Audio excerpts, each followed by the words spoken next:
Hey, good morning, everybody. And welcome to our webinar, which has been organised by the Early Years Childcare Coalition. And this morning, we're going to talk about the Labour Party's announcement that 500,000 children will be achieving their early learning goals by 2030. The panel are really representing a really wide range of experiences and across the whole sector, and we'll look at this from different perspectives. So we're hoping that'll be a helpful kind of framing for you guys to think about what it'll mean for you. As is all webinars, sadly we can't see your faces, and so put your questions in the chat and we will address them. So how we're going to play this out is that the 5 guests will have 5 minutes each to set the scene, their scenes. Two will do slides and the rest will talk to us. And then we will start to respond with your questions. For many of you who've new to the sector, this is probably quite an interesting space. And for many of us who've been here for a bit longer, we've been around the block a bit and are perhaps slightly more controversial and maybe slightly more cynical in some of our approaches to things. So we'll balance that out and end up with, we hope, something positive and helpful and constructive. I'm going to start by asking Sean Delaney from CREC to kick us off, and all of the guests will introduce themselves because they'll be much more reliable in their introductions than relying on me. And so you'll see Sean and his slides in 2 minutes, seconds even.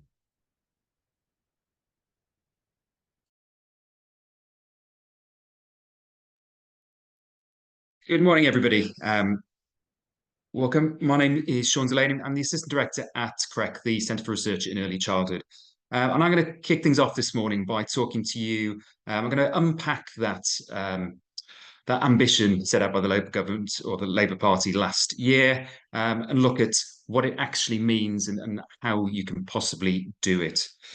I'm going to start that by looking at the numbers, quick look at the numbers. So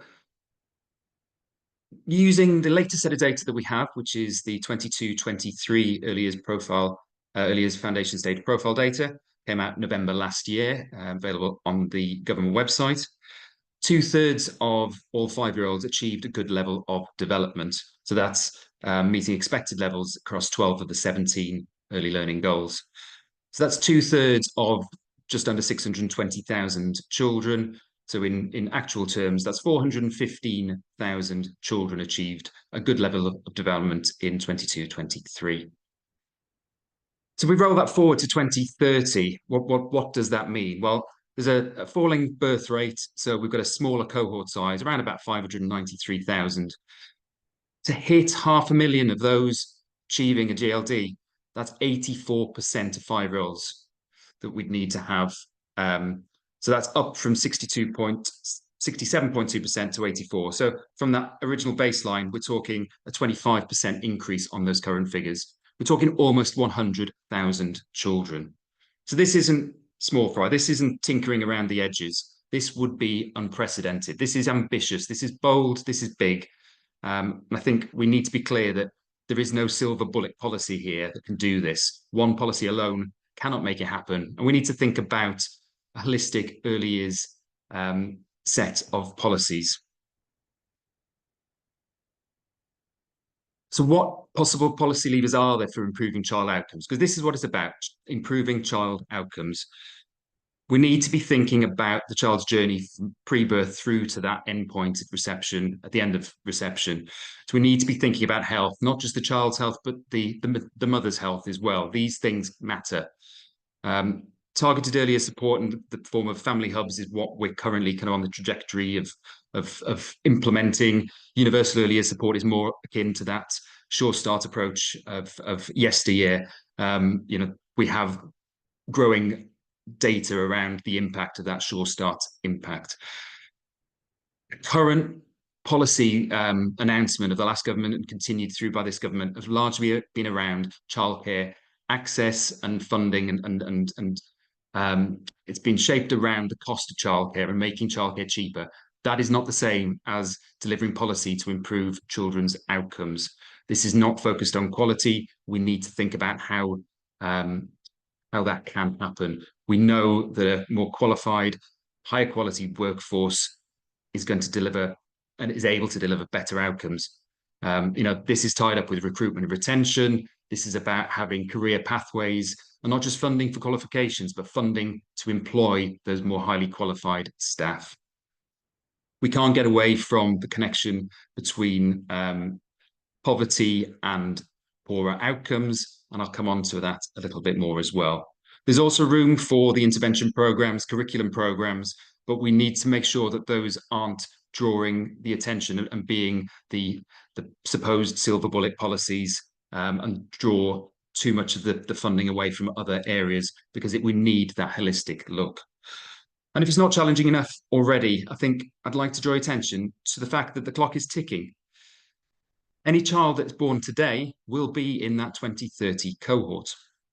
So, if we don't start pulling some of these policy levers, we're missing valuable opportunities to help us hit that 500,000 target by 2030. I think it's really worth pointing out that where that child is born today is significant. So the orange data that you have here, the orange bars are that 22-23 data that I spoke about in the first place. On the left-hand side, that orange bar is your 67% average. This average hides a multitude of variables, or variants rather. These 1 to 10 are your Radaki deciles. Number 1 is your most deprived 10%. Number 10 is your most advantaged 10%. You can clearly see if you're born into that first decile, your chances of reaching a good level of development were around 57%, against about 77% in the most advantaged decile. And if you look up to the top of the screen, that green line, that's your 84%. That's the target, the 2030 target, in terms of the proportion of children we want to be having a good level of development. So that left-hand area of your screen, that area is where we really need to find those 100,000 children and focus investments if we really want to make that difference. I've had to talk very briefly in a headline kind of way, but some key takeaway points from me. 500,000 target is incredibly ambitious, but rightly so. But we need to have policy responses which must be equally ambitious and radical if we're to get close to achieving them. We need to be very clear that the current policies will not move that dial sufficiently. We need to think about investment, not cost, but investment, and these need to be targeted and should be targeted where the need is greatest. I've given you one example there. I'm sure colleagues will give some other examples over the course of this webinar. We need to remember that investments are long-term and the many benefits are going to be felt way beyond 2030. And that's important because the 2030 EYFSP data is not the child's endpoint. We need to remember that the right moral choices shouldn't be dismissed because the impact won't be measurable in 2030. And with that, I will hand over to the next speaker. Thank you.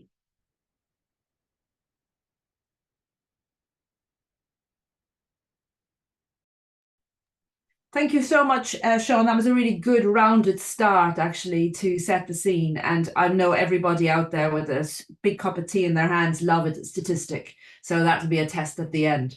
We're going to move on now with Catherine McLeod, who's going to talk to us without a slide. And she's going to have also do the usual of introducing herself and setting the scene from her perspective. Welcome, Catherine, and thank you. Thank you, June. Yeah, so I'm Catherine McLeod. I'm the Chief Executive of Dingley's Promise. We support children with SEND in the early years. I'm going to be talking about the early learning goals and whether they're right for children with SEND and what we need to do to help every child with SEND thrive in the early years. I think the first most important point is to look at the context that we're in at the moment. As settings are reporting and research is showing, the number of children with SEND is rising at the moment. However, at the same time that the demand is rising, 1 in 5 parents report being turned away from settings. There are a lot of stories from families saying that they're told there is a space, and when they arrive at the setting and the setting sees their child, the space isn't there anymore. Only 6% of local authorities report having sufficient places for children with SEND in the early years. And settings are reporting that they need to be able to access funding faster, they need support, they need training. And what all of this is leading to is not only that less children than ever before with SEND are accessing their early years entitlements, but also that there's recent research showing that the gap between children with SEND and their peers continues to grow. So in light of the goals that we're talking about today, where I think we would stand around children with SEND is that we need to ask the question, what is success for our children? And success may not necessarily be about a target that is set for all children, and whether they're meeting that target or not. From our point of view, the success for a child is to feel included, to feel celebrated, to be able to make progress in their own way, and for that to be celebrated. So we believe there's a wider question around the early learning goals focus, which is actually what is the basis of education at the moment, and is it about making children fit into a particular way of learning and fit into particular targets, or is it actually about understanding each individual child and helping them to learn in a way that is better for them, their life outcomes and their well-being? So from that point of view, when we look at what we believe should be success for children and how we can actually get there to help our children to succeed, we're actually looking at saying flexible curriculum is really, really important. So looking at how are our curriculum relevant to all of our children? Yes, we will have goals, but how do we... I'm so sorry, there's a very loud noise. I'm just going to quickly close my window. Apologies. We need to focus on that curriculum, how we design it, how we make sure that learning goals may be there, but they can be differentiated for different children, that learning is broken down into small bite-sized pieces so that each child can experience that celebration and success. Settings and families tell us they want to see really confident, knowledgeable staff who are able to identify needs early, and who have the knowledge and the confidence to be able to do that. And then also, again, with that funding, we really need to make sure that that funding gets in as soon as possible, and that the ways to access that funding are simple, and that most importantly, it's not just for children with high needs, but that the funding also gets through to supporting children with low and emerging needs. There's a range of tools at the moment that can help with this. The recent DFE assessment guidance has come out helping practitioners to assess need, plan support that's tailored to each child. It's not linear, it's tailored to each individual child. And there's more resources to come out soon, including inclusion audits and guidance on inclusive curriculum. All of those will be useful for helping us to achieve this. Overall, I suppose what I'm saying is that the early learning goals are obviously an ambition of the government, but certainly for our children, what we want to see is that success is not necessarily a very narrow focus on specific goals, but actually looking at how we really make our children feel successful, feel celebrated, and able to thrive within their early years settings. And that is not necessarily about those types of goals. So that's what I would say from our point of view as a SEND specialist provider.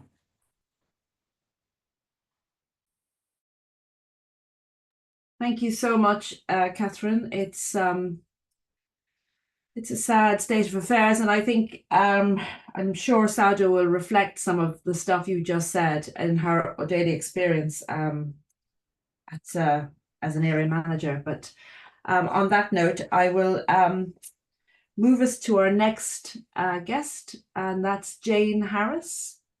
And Jane is going to provide some slides, and Jane is going to, I presume, but I might be wrong, Jane, going to talk about language and speech and language and the importance of that, which of course aligns with one of the early learning goals, but to me underpins all of them, but there we are. So over to you, Jane. Thank you very much. Thank you. I'm glad you said that, June, because I was going to say that if you didn't. So I'm just going to do one slide on where we think the sort of current state of play is, and then I'm going to get into 4 policy solutions. So I'm Jane, I'm Chief Exec of Speech and Language UK. We help about 80,000 children a year with speech and language challenges. We do that through programmes in schools, nurseries and all early years settings. We run our own 2 specialist schools, and we also give advice directly to families. And the current state is that 20% of children are not meeting the goal in language and communication, but honestly, that does link to so many of the others. We know, for example, it's massively linked to personal, social, and emotional development, because if you can't use language, you can't understand what you're feeling. It's just impossible to develop in that way. We also, when we also look at what teachers are telling us, 37% of teachers say that children starting reception don't understand basic instructions. And that's really worrying, because those children can then end up being labelled as having behaviour problems when actually they just don't understand what they're meant to be doing. We also know that children, if they're behind in language at age 5, they are 6 times more likely to be behind in English at age 11, and 11 times more likely to be behind in maths. I can go into why it's worse in maths if anyone wants me to later. But I was also really pleased to hear Sean mention sort of deprivation, because poverty and poor speech and language skills really do go together. So we know that even before COVID and before the cost of living crisis, up to half of children in really deprived areas were behind in speech and language. We now have a lot of practitioners in more deprived areas telling us it's the majority of children. And that's particularly worrying, because if you get the majority of children being behind here, you end up with a workforce who then can't recognise anymore what is typical development and where children might need more help. Which brings me on to the first policy solution. So the first thing is we just need much, much better training for the whole workforce in this. We've been working with Anna Freud Centre and Education Development Trust and some maths academics over the last 2 years, running the Early Years Professional Development Programme that has specific training for practitioners on communication and language. I think there's about 10 sessions in that module, and then also separate modules on maths and PSED. We've learned a lot about how to do that well. So we've got really flexible delivery in weekends and evenings, and the funding has also been possible to backfill staff too. We know that this is not being done at the right scale. So we think we've reached about 7,000 practitioners over 2 years, which was about 3% of settings. But this is due to end in March 2025. And we actually need, someone in 100% of settings to have this level of training.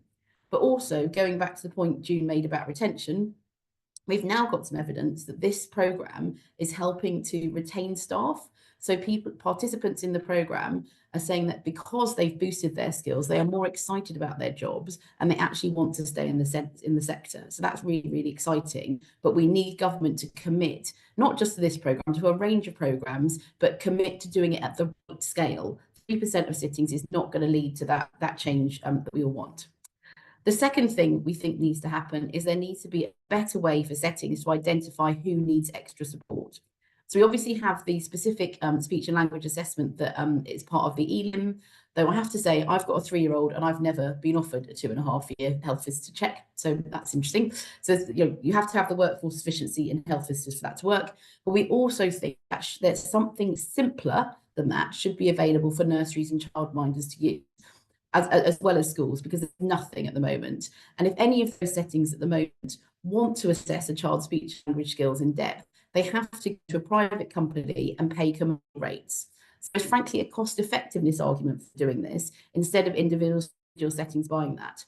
At the moment, the Welsh is funding a project of some academics. I should declare an interest. We are involved in that in a very small way, but basically create a screening tool that settings will be able to use, which is really exciting. We really want the Westminster government to do the same. And the third thing is the Labour manifesto brilliantly committed to putting an early language intervention into every school. But the problem is the one that they're using is the same one that the previous government used since 2020 or so far. I know they're only 3 months in, so maybe there will be time to change this. I hope there will. But the current one is not actually used, and the evidence isn't used, that it shouldn't be used until reception. Honestly, I think it's unforgivable to make a child wait till they're 4 or 5 to help them with such a basic skill that underpins so many areas of learning. We know we can intervene in this area with children from the age of 2. So it's just wrong to wait for children to develop problems during all those years. In Ireland, they've just started a project to put an intervention to all preschools in all disadvantaged areas. And really, we should be doing something similar here. That would align with the government's policy about increasing availability of childcare, and particularly the school-based nurseries they've talked about. But also, we think there should be a choice of interventions, because you need something different in a setting where you've actually got a minority of children who are struggling in this area, compared to in deprived areas where you've got the majority. And the final thing is, we really need to have much, much better information for families. So families tell us all the time that until they've been on one of our courses, they did not understand how to boost children's speech and language development. And they did not understand when there was a real red flag and they should get help, or indeed how to get help if that happened. We really need there to be a national campaign to inform families about how to get help and about what they can do. And some of the stuff is really simple, and it needs to have really evidence-based messages in there. We're doing a project at the moment to test out which messages about speech and language really work with families who don't know that their child might be at high risk. There is, of course, already the BBC Tiny Happy People campaign, and that's great, but it simply isn't enough. And to be perfectly honest, I really think a lot of the families that need this information do not watch the BBC. If you look at the sort of Ofcom data, that's not the audience. So we need something more there. So that is all I was going to say. Look forward to more discussion in a moment. Thank you very much, Jane. And as somebody who runs an organisation that focuses entirely on, almost entirely on children in deprived areas, I can confirm for you that the speech and language is a major issue. It's associated with poverty. It was a major issue before COVID. It's now just standard. It's that worrying. So your point and Catherine's point completely align, actually, when it comes to this. And I'm sure Saudaa, who's going to speak now, will kind of reaffirm some of that stuff. So Saudaa, I'm going to hand it over to you now. So thank you very much for agreeing to come on this morning. Thank you, June. So, my name is Saudaa Nadat, and I'm an Area Operations Manager at London Early Years Foundation, or LEYF.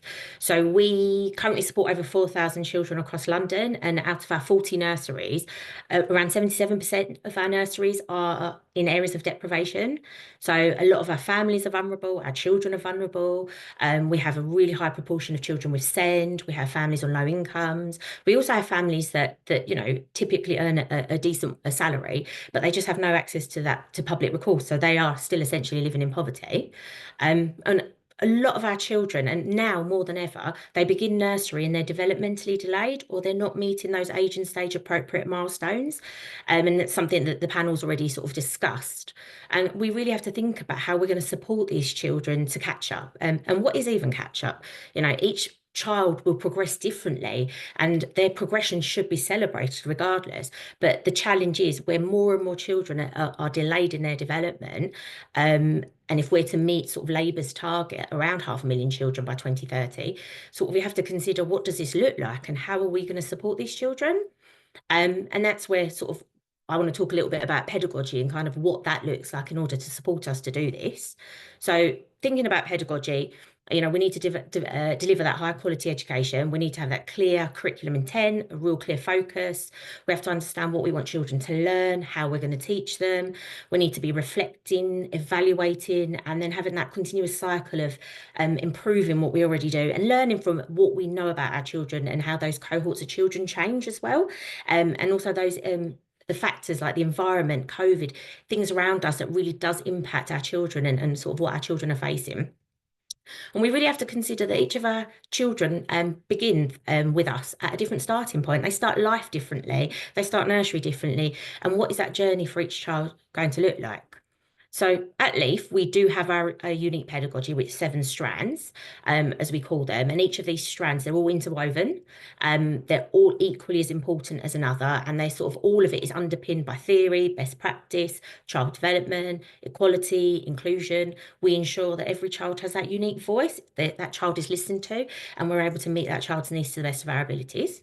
We also have something called our LEYF Pedagogy Development Scale, or LPDS as we refer to it. And this is sort of a termly self-evaluation tool.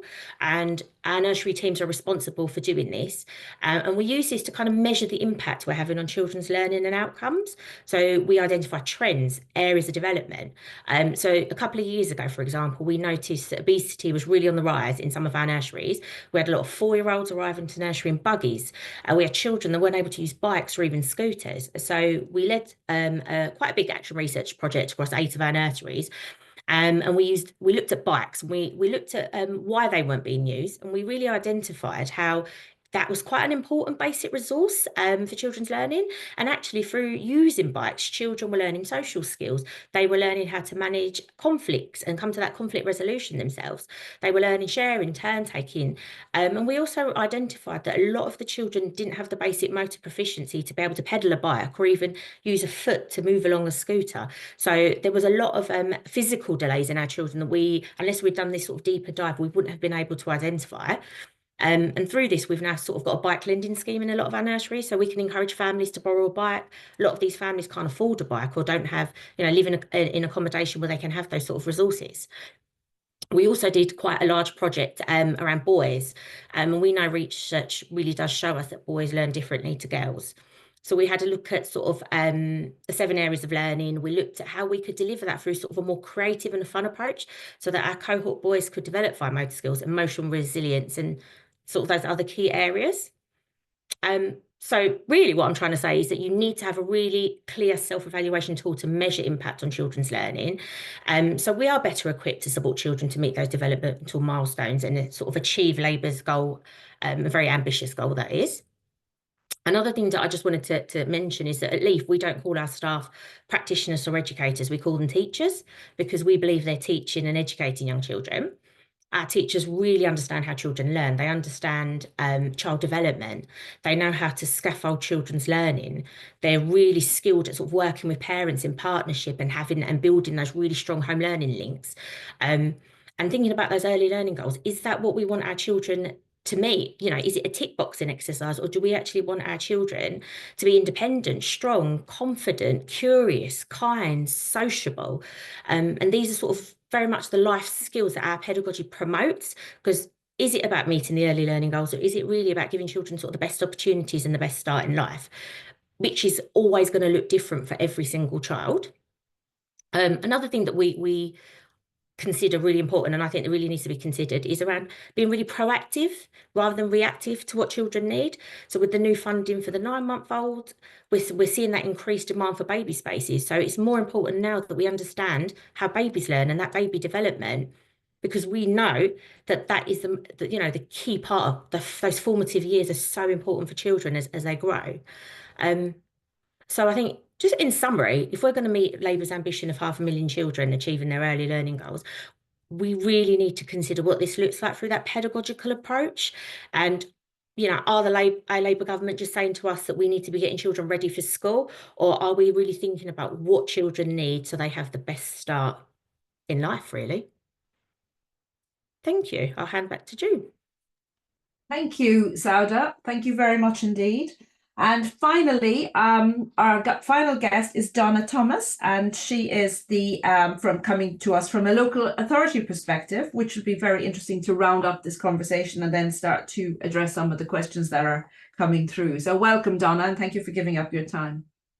Good morning, everybody. My name is Donna Thomas, as June said, and I'm the Assistant Director for Early Years, Early Help and Wellbeing with a local authority. It's an interesting conversation that we're having. Data, which is what I've been asked to just shed some light into, is a continuous theme within our local authority. And I have to say that there are some challenges alongside tensions when we speak about data. Why? Because data enables us to understand our population profile, obviously helps us to improve outcomes, to deploy resources and to target those resources where they need to be targeted. And clearly what we're trying to achieve is better outcomes for children.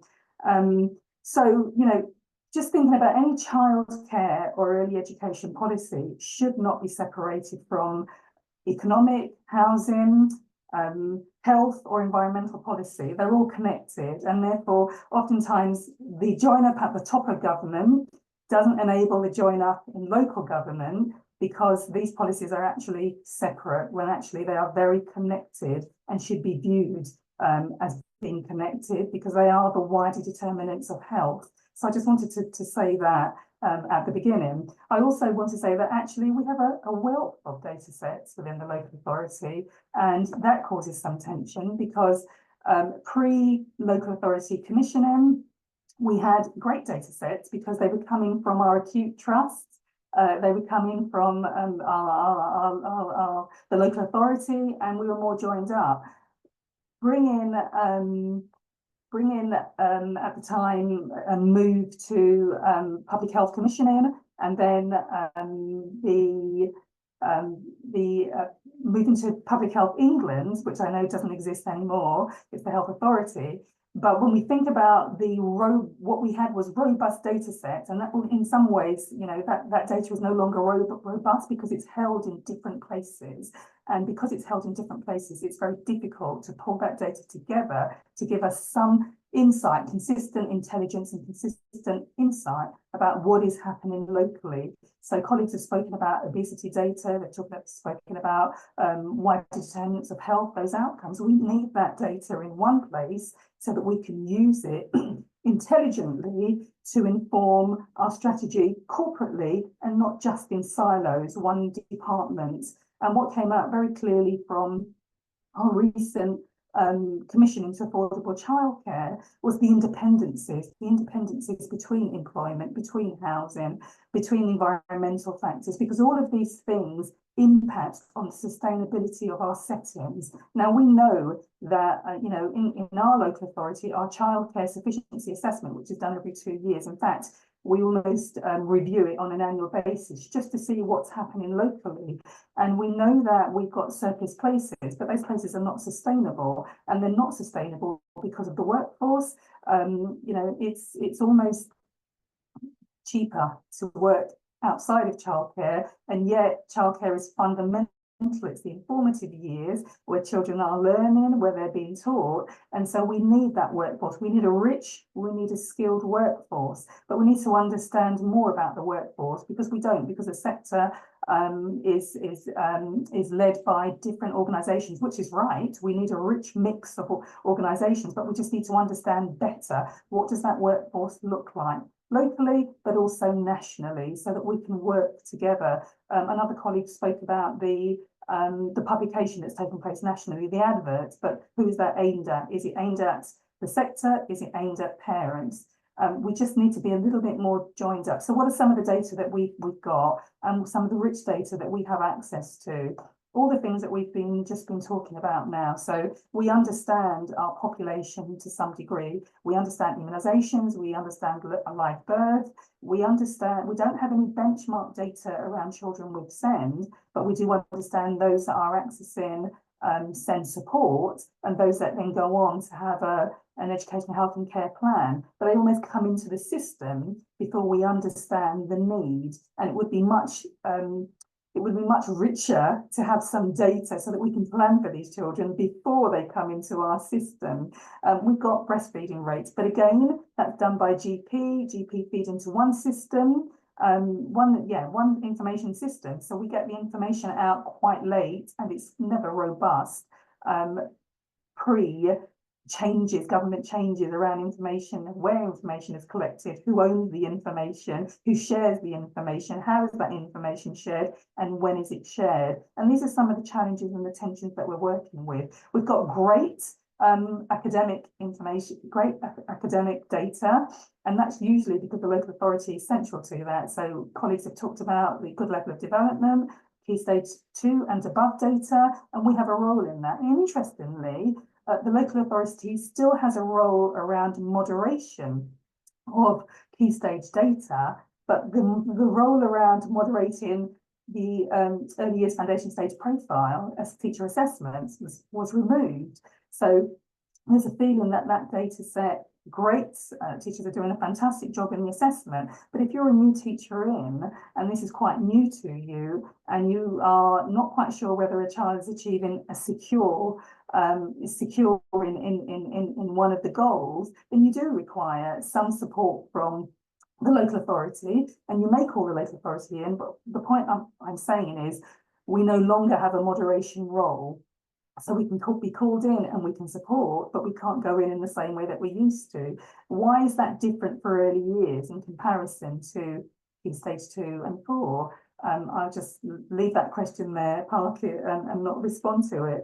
But I think essentially we've got some rich data sets, but we do have a challenge in bringing that data together. And that's what's causing some of the challenges. I talked a bit about before about the connected government departments and therefore informing local policy. And the key thing for us is just thinking about, yes, we know we've got surplus places, but there is a tension between childcare to support employment and education to support outcomes.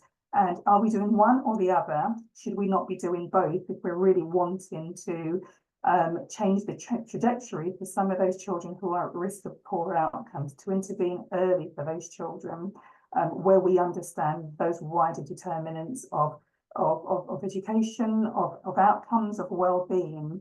And what do I mean by that? So clearly, if you're a child with SENS, additional needs, you're more likely to take up your 15 hours than you are to take up your 30 hours. If you're a child who has a child protection plan or a child in need plan, you're more likely to be eligible for 15 hours at 3 and 4 than you are for 30 hours. And yet you're the children who we really want to add value to your outcomes before you start school. So there's lots of data, but the timeliness of that data, what that data is, the tension between childcare, education, outcomes for children, I think we really do need to sort of think about that in terms of policy. But for us, it really is the join up between, you know, as I've said, business rates and those that are responsible for leases, for property, all of those wider aspects that underpin our providers being able to remain viable or be viable and then remain sustainable. There are some of the challenges, but I think I'm going to stop there and hand over to June so that she can take it forward. Thank you. Thank you very much, Donna. And I knew you'd kind of round this up with some of the really sensible decisions that have to be made behind the scenes about access to data that can actually inform better decisions, and the disconnect, which I understand the frustration of having to navigate through that. And it's not the first time we've had to manage that as things change and policies change. Now we have quite a lot of questions, and also we have a nice offer from our Welsh colleagues, which I think Jane also referenced actually, to give us the link to their approach at the moment, which we will take happily, and I'm sure Sarah will find a way of making sure we can share it. There is also a wider context that I just need to reference, and just for you to have in the back of your heads when you're answering questions. But there is a potential that the early learning goals will be refreshed, renewed, reviewed. But at the same time, actually, within the context of what's happening in Europe with the International Early Learning and Child Wellbeing Study, which may mean that we might find ourselves with a sort of cross-national testing at 5. And I know we were talking about this at CREC the other day as well, and what that could look like. So I just want you to have that in the back of your head. So if you can imagine, just as a shortcut, just think of it for PISA for 5-year-olds. So have that in your head when you're thinking about things as well, and what that could look like, given that most of you have said that one of the things that's important is that we actually understand that while there's a baseline, we also understand that every child is unique and every child has their own starting point. And children from disadvantaged communities and children with additional learning and SEND needs often will also have their own starting point, and we need to kind of, how do you fit that into a system that doesn't become a tick box? So one of our first colleagues has asked, I'm going to try and take a few questions at the same time just to warn you, so you might need your pens handy here. There's 3 sort of approaches that are looking like in the questions. One is the workforce, which I think a number of you have reflected on as well. And so there's clear questions around what you feel would be important in terms of additional training and resources. And I think Jane was very clear in what she was saying about that. So the workforce is one. The second is, what about play-based learning and the education framework? Now, Saudaa talked about pedagogy, which we know is about how we lead the children to learn, and how that would affect, that would affect the kind of method by which I suppose we'd start to understand the early learning goals. So play is a factor here. The other thing is that Sean referenced the disadvantage in the IDECI scales, and about the need of children from disability, not disability, disadvantage. So that's something that's coming through here as a theme as well. And there was also a call from Scotland to be involved in this journey, which would be a fairly clear yes, of course, but they're asking to make sure that happens. There is a reference to some additional resources that might be useful, and Jane talked about some, but there might be others that you might want to reference as well in your answers. Somebody's asked Saudaa to post the link to the research on boys, and I think we probably have to search out that and probably be on our website somewhere. And then there's a comment here about the training that Dingley's Promise offers, and the staff wanting to do it, but feeling very undervalued, which is a theme, I think, across this staffing issue, and how we address staff retention. So I'm going to ask you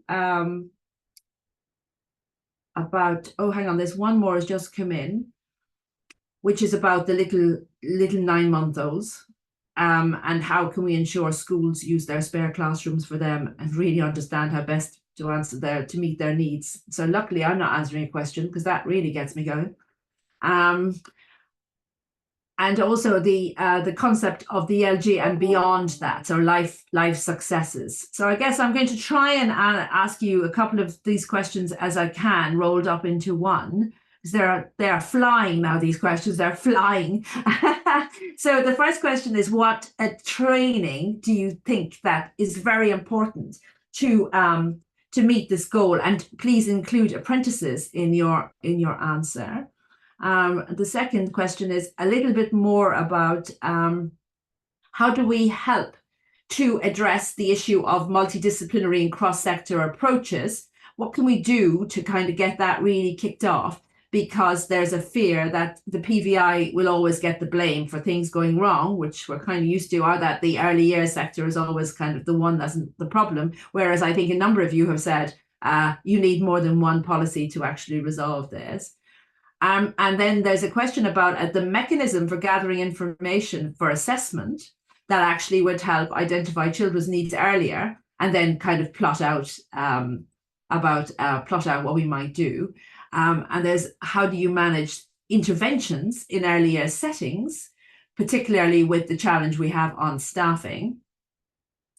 And I think there's a general fear here about baseline testing and the ELGs being kind of looked at as a baseline as testing, but you can comment on that in your answers.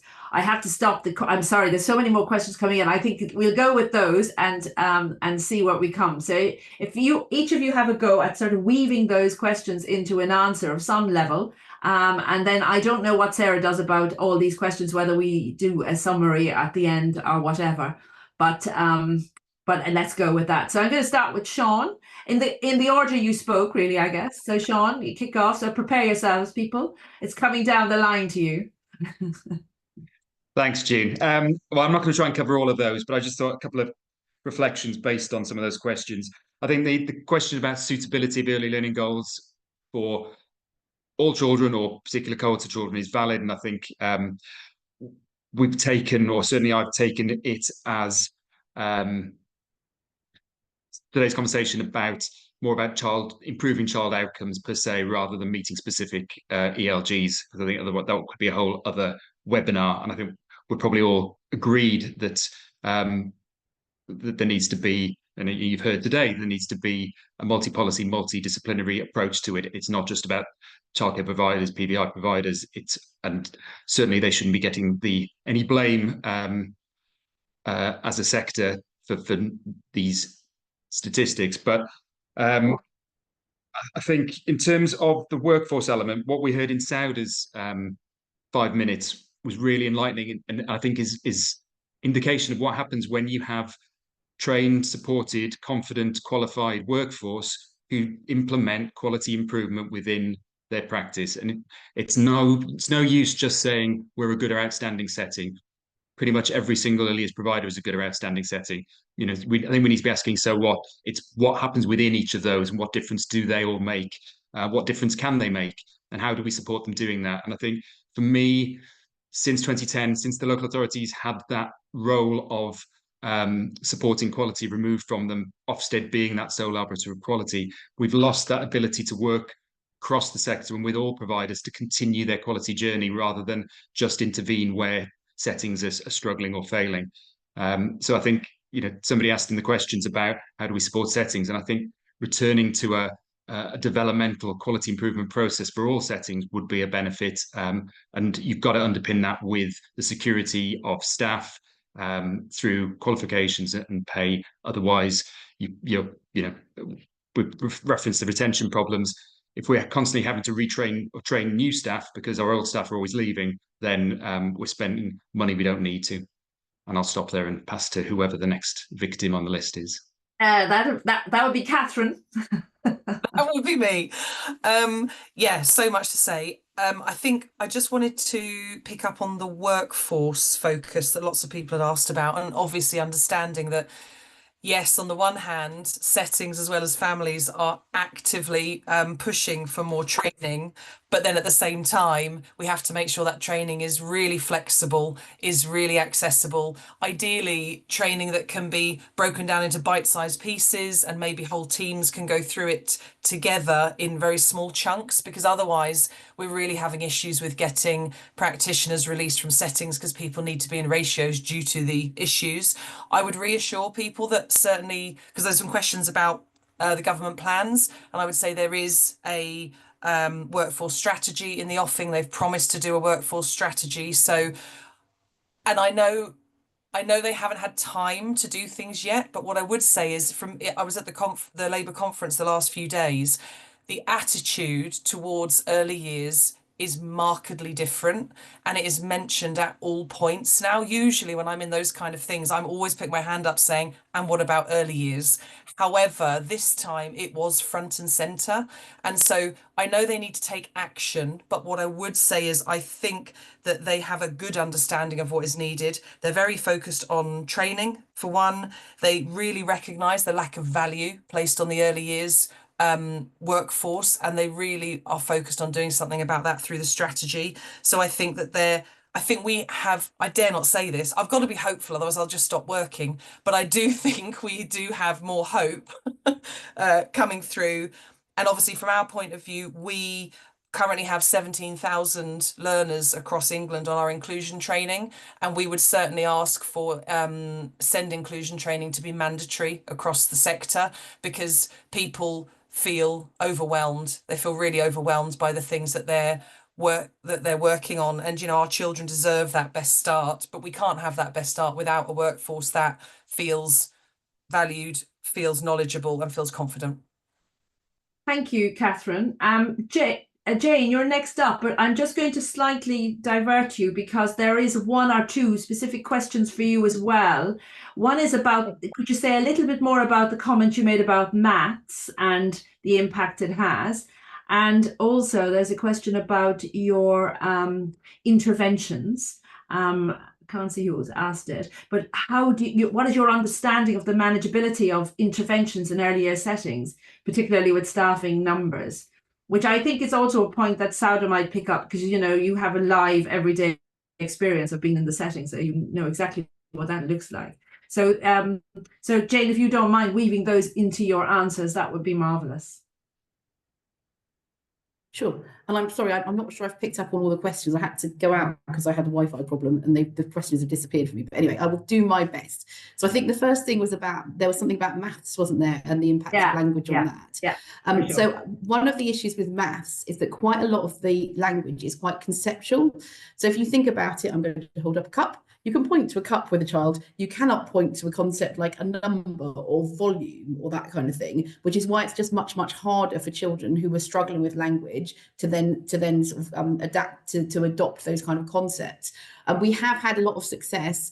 We've done a really interesting study working with an academic in our school in Nottinghamshire, where we've looked at the impact of if you spend more time sort of teaching the actual vocabulary of maths before teach the maths itself, if you see what I mean. So we've done so generally how that works is you look at kind of the speech sounds. So you really sound out the word lots and lots of times, and every time you say whatever concept it is, you keep sounding out that.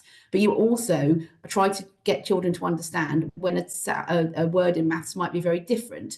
So if you think of something like the word table, that's a bit more advanced than it is, but it hopefully works as an example. You would then explain, a table of this kind that you might put a cup on, but there's another table in maths that looks like this. And so you really try and explain the sounds and the semantics, and then that helps children to really understand the vocab, and then they can understand and use that vocab to explain those concepts. I did just want to cover the other question was about interventions. So to be honest, we have loads and loads of settings who use our interventions over and over again. Our intervention that is from age 2 actually works with parents rather than with children. So it's teaching parents what can they do to boost a child's speech and language development, and it's giving them all of the sort of evidence-based research on that stuff, and what can they do in terms of how do they talk to their child, not overloading their child with questions. Actually, to be honest, DFE got this recently, and they put out some information that said, if you want to get your child talking, keep asking them questions. Don't do that. Ask a question, then count to 10 and wait for the answer. Yeah. So it's things like that parents really relate to that. And we have RCT level evidence that says that kind of program with parents over about 10 weeks really does boost children's attention, listening, and receptive language, which is then the bedrock for them developing their expressive language. That's great. But so we try to make sure our interventions are really easy to run. And one of the other things we hear from people is they love the fact that they get a box with everything they need in it. There's a puppet in there, there's books in there. They're not sort of running around the setting thinking I need a ruler or I need a pair of scissors or whatever. Everything is in the box. And actually, to be honest, we have lots of people. I'm thinking of one person in a school-based nursery just down the road who is really keen that her job title changes to early talk boost lead, because she sees that as like the key part of her job. So I think one of our values, actually, to be honest, as an organisation now, is to be practical. So we really do try to keep them deliverable. And I think the number of people who repeat them shows that probably is true. Just really, really quickly on the ELGs, I did just want to say, I don't know if this point has already been made, that we have to also make sure that these are assessed in a really inclusive way. So we've been talking to DFE a little bit about respecting children's communication preferences, whether that's Makaton, whether that's British Sign Language, whether that's children using technology to communicate. It is the minority of children with speech and language challenges who need that kind of adaptation. But I think it's really important that if children have a way that works for them to communicate, that is how we're judging their early learning. Thank you, Jane. We're down to like 4 minutes, guys. So that's Saudaa, you've got 2 minutes, and Donna 2 minutes. But before we do, can I say that the next webinar will be about the workforce and the staff. So that would be another one for you definitely to sign up to. So I'm sorry that my chairing has meant that you're squeezed at the end. But Saudaa, as quick as you can. And then Donna, last words. But I'll just touch on and continue some of the things that Jane just mentioned around interventions. I think that we see, especially when it's support for SEND children or communication and language, we see that as more specialist training for staff. Whereas actually, I think we perhaps need to start thinking about that we're getting more and more children with that level of need. And that sort of training needs to be some basic core training. So when we're thinking about apprentices, perhaps we need to be thinking that they need to have some training on how to support children with SEND, some basics around supporting communication and language development, different strategies. It needs to be not seen as a specialist training program that you go and do, but it needs to be woven into those basic level 3s or beginning level 3 training that we do for teachers, staff, but also for our apprentices. I think we need to be equipping the younger workforce or the newer workforce coming in with the skills and the tools they need. So actually, when we have got staffing challenges, all of our staff are trained to deal with these needs and these additional level of support that children require, rather than seeing it as more of a specialist or a sort of a separate thing that we expect them to know. I think that's it's so sensible, Saudaa. And I was thinking that just listening to it, actually, and I was thinking we should make sure that we up the ante on this. In fact, we will go back and have a look now. But I would, anyone out there who is in a training agency or in a college, really think about that. And the other thing is, please, can you teach your staff to read a story? But we leave it at that. So Donna, you've got the final 2 minutes. Final 2 minutes, thank you. Just two things I wanted to say around support to PBIs. So I'm probably coming out of COVID, still coming out of COVID. We still need to be more robust in this. But actually what we have is, because of the way our children's centres, our family hubs are structured, actually the PBIs are integral to that. And what that means is there's a team around our PBI settings, a named allocated health visitor, a named speech and language therapist, a named hub or children's centre. And what that means is that connectedness around children and settings, not just the advisory from the central early years team. I have to say that it's been weakened since COVID, and we need to get back to strengthening that. But it is about having that team around all of our settings so that they feel part of that wider system, and that you haven't got resources in children's centres and they don't have access to the same resources, and how they grow, develop and share best practice. And actually, some of our best practice, especially around children with additional needs, is in some of our PBI settings. So it's that connectedness, that working together, that joined up. Easier said than done because of the things that we've just said around workforce and releasing. The last thing I wanted to add, because I saw the question around assessment. Now, I'm not going to sit here and say that the assessment it's done in the right way. There is bias in our assessment, in all of our assessments, and there's bias in the application of that assessment. So when we think about diversity and inclusion, we have to recognise the bias in the system and understanding the backgrounds from where the children are coming from.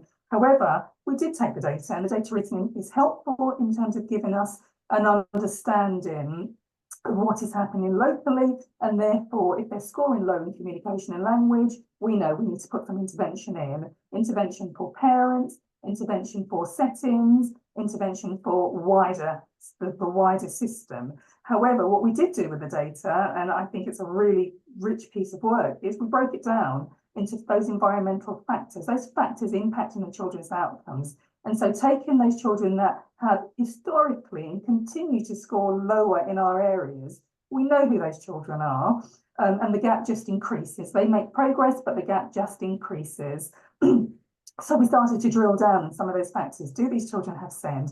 Do they speak dual language or multi-languages? Are they on low income free school meal indicators, and are they known to agencies? And when we looked at those children and bore it down, the children who were scoring incredibly low on those goals, those indicators, had 2 or 3 or 4 of those factors emerging. That was a game changer for us, because when you understand what's impacting on their learning, you can think differently about education and think differently about the intervention you put in, and think differently about that universal versus targeting. And they're my final words. Thank you very much. And so powerful as well. We couldn't have set this up better. So thank you so much, Donna. To leave on a collaborative and positive and engaged sort of process, and where we actually take our research and we put it into practice, which is what it's all got to be about. So thank you everybody who came. Thank you for staying the extra minute. We much appreciate this. We know how everyone is ridiculously busy these days. Thank you very much to our guests, and thank you to Sarah for hosting this. Remember, the next one is about staffing. And I don't know what else to say. I think Sarah will send stuff out and links and stuff like that. So thank you all very much again, and have a brilliant cup of tea, and thank yourselves, pat yourselves on the back, and then get back to work. Okay, bye-bye.